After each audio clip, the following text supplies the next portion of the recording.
on our individual congressmen to tell them to change their position is not really going to be very constructive. So my question to you is, what kind of creative approaches would you suggest that different groups and individuals might use to approach our congressmen to create a win-win situation where they might consider changing their overt support for Israel?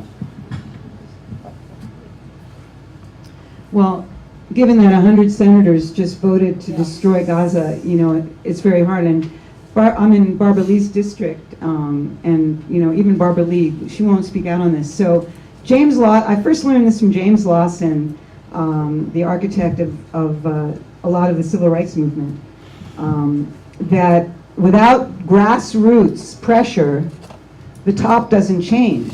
So we really have to create a social movement that pushes in every direction, social, political, economic. You know, we have to come at it from a lot of different ways, academic, law. You know, medical professionals who have seen what is going on in Gaza could organize here, you know, and give a presentation in the hospitals. I mean, every place that we have access, because we have to create a very large social movement, because the United States would not be in partnership with Israel if it didn't benefit all these corporations that are making so much money from this. And then we have to kind of learn the talking points, which are available through SJP and JVP and other places. When we get the pushback, we have to, you know, it's a Kingian approach. You do the research, you do the power mapping, you do the social movement building, the education, so that you build toward policy and institutional change. And then they will follow, but not until we're ready to go. And just never give up. Never, ever, ever, ever give up. Because at some point, all this pushing and all this movement, bringing petition, you know, calling the council, the city council, all of it, again and again, from every direction, it will make a difference. And I can tell you, I was in Detroit before I came here, advocating for Presbyterian divestment for a week.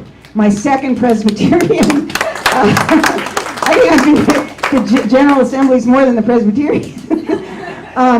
And I don't know, there was a team of 15 of us from JVP, mostly young people. They threw in a couple rabbis, you know, for good measure. And we talked to so many people, but they finally passed it. We won by 7 votes, where we lost by 2 last night. So that will mean that we have to support the Presbyterian Church here in Albuquerque, because they're going to get, you know, now that Gaza, if the ceasefire lasts, all of that's been hidden in terms of attack, it will come back.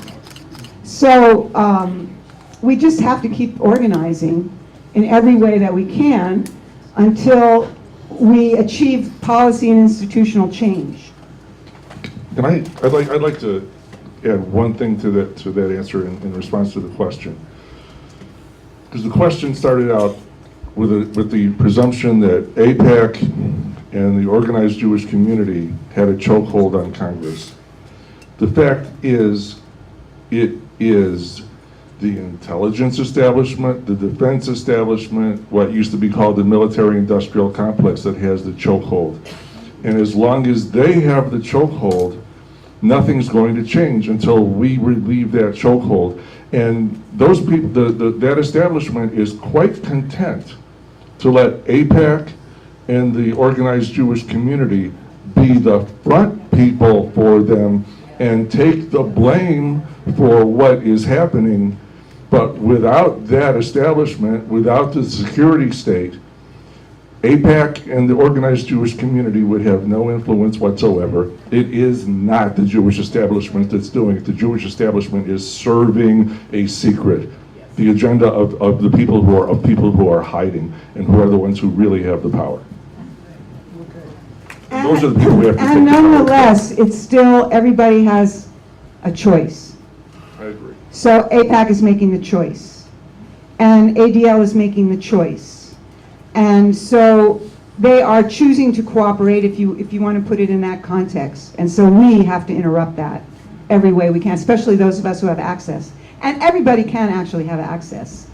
Yes? Speaking of organizing, there are some phone numbers here on the dry erase board of our local members of Congress with their local telephone number and their DC office telephone number, and you can leave a message if it's after hours. But I'd love to see a show of hands of people who have contacted their member of Congress about the bombing of Gaza. Just raise your hand just to get a poll. About half of us. So the other half, I challenge you to get those numbers and make those phone calls. Thank you. And have your friends do it too. You can have a party and phone call. Yes, yes. I'd like to, if we can, just keep these short because we have somebody Skyping in from Israel in 10 minutes and we haven't drawn an APD connection yet. Oh, just 2 more questions or how many more? I just wanted to reinforce nonviolent resistance. And there's a quote, you won't find it online. It was done at Daniel Berrigan at Kirkridge in Bangor, Pennsylvania. And it goes like this. He said, nonviolence is not only the way we win, it's the only way we can win. And he said, and besides, they have all the tanks. I don't even have one.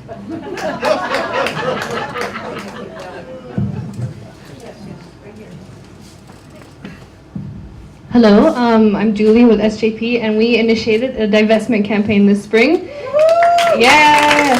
And so we did have a couple of members from JVP come and support us, which was really great. It was really helpful. We were a little bit successful, and then it was unsuccessful, but you know how divestment is. But my question is, if you have any other ideas of ways that community groups like JVP can support us on our on-campus initiatives.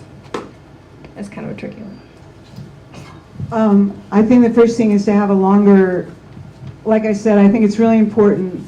It's what Nora and I did when we created a network in the Bay Area. We brought together everybody working on the issue. Sabeel, JVP, I mean, there were lots of groups. And then we had a council. We had a kind of day-long retreat. And we started to look at what each of us was doing. And we cast our net pretty far: academics, lawyers, healthcare professionals, activists in the more traditional sense. And we were able to create our campaign out of that. So that's what I would suggest. But if you go online, JVP has always got stuff going on. Our latest was free. I can't remember what it's called, but we all held signs. Freedom for Palestine, so there's lots of creative ideas out there, but bring your community together, call a summit, make a summit of anybody who's interested in working on justice for Palestine, cast the net wide, you guys can facilitate it, and then we'll come together and figure out if there is a need for a campaign that really everybody can participate in. There's a question. Thank you. And I'll be here a little after. I'm now going to break my fast.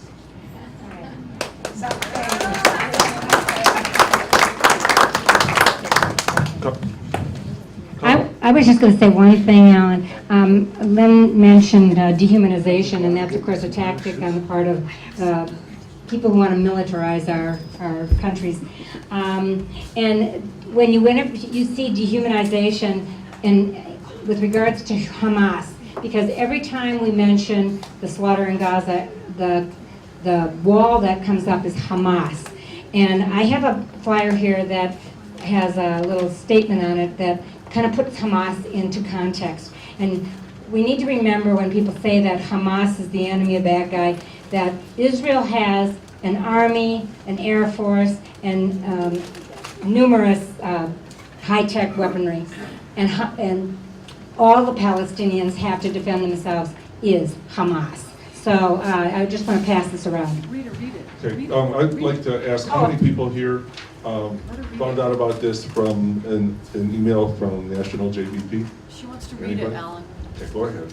All right, I'll read this. You take my water, burn my olive trees, destroy my house, take my job, steal my land, imprison my father, kill my mother, bomb my country, starve us all, humiliate us all, but I am to blame because I fired a rocket back. How many people here signed in when you came in? Okay, of those who signed in when you came in, how many of you will come to city council when we ask for a proclamation? How many of you who haven't signed in will come to city council and talk when we ask for a proclamation? And how many of you will sign in so we can reach you? There's sign-in sheet back on the table. We'll pass it around again. And how many people here who donated when you came think you didn't donate enough? JVP. And if we can, we'll share some with Peace and Justice Center and Friends of Sibyl. Just quickly, I won't read it, but Rabbi Lynn said that ADL and other Jewish organizations are proud of the terrorism training. This is off a website where the ADL is bragging about taking American police to Israel for training. There are a number of testimonials on the JINSA website. JINSA is Jewish Institute for National Security Affairs. Their program where they train police is called LEAP, L-E-E-P, Law Enforcement Exchange Program. I will just, because I want to get to our guest Skyping from Israel, I will just read 2 quotes from a participant. And among the participants are people from terrorist-riddled municipalities like North Las Vegas, Nevada, and Hennepin County, Minnesota. These quotes are from the chief of police, retired chief of police of Garden Grove, California. American law enforcement and American public safety is starving for this kind of information, the experience the Israelis can bring. That's the first quote. The second quote is, LEAP is providing an extremely valuable tool for American law enforcement executives to learn from our Israeli counterparts. I pray we never experience in America what Israel faces daily. But if we do, those that have been on these trips will be better prepared. Now, I picked this individual to quote from because JINSA says that in 2005, the then chief of New Mexico State Police, Carlos Maldonado, went on a trip to Israel. And in 2009, Albuquerque police officers took this training. We don't know which Albuquerque police officers or what the connection was that got them there. But the chief of police of Garden City, California, is named Joe Polisar. Anybody been here long enough to remember Joe Polisar?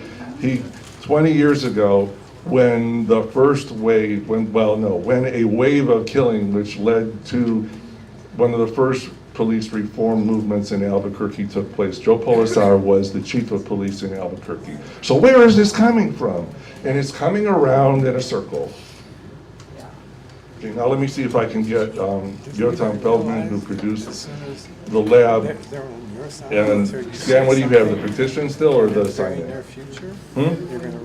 If there's anyone who, Stan is holding up the petition, it's to call on the Albuquerque City Council, to call on the federal government to withhold the money that Albuquerque pays in federal taxes that's going to fund the Israeli military and the occupation, to keep it in Israel. And with that, let me see if I can get Yotam, who directed the lab about the Israeli arms industry for exporting technology and weapons for use around the world. Buy a copy of it. Yeah. I haven't read it. No, she said she brought her book on organizing. But you don't say hi to me anymore. Rabbi? Yeah, she said she has a book for sale. I know, I'm down for that book too, actually. Yeah, I want to get a copy before.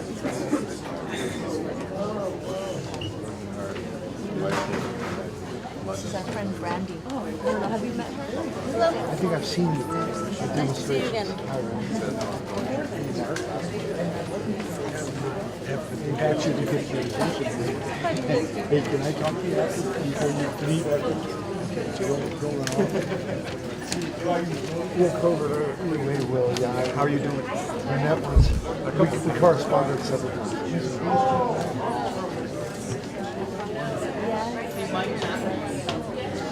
So how do you find about the Obama got there?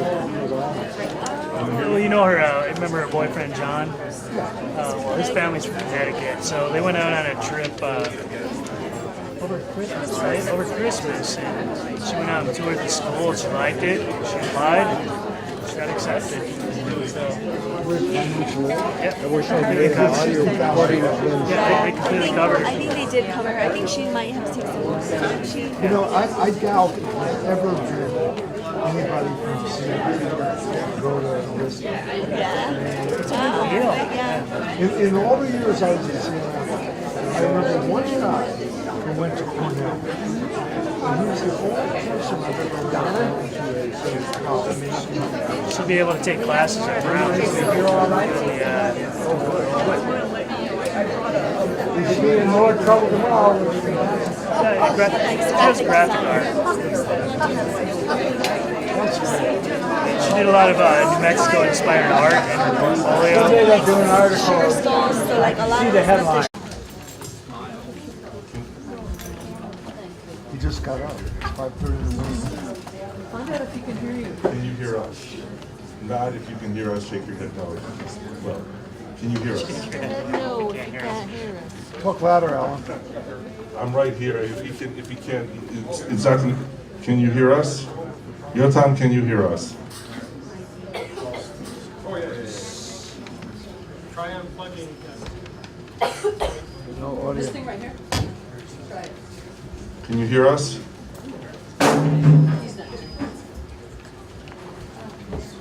Oh, well, can you hear us? Hello. Point your ears. That's headphones out. Hello. I don't know if he can hear us. Well.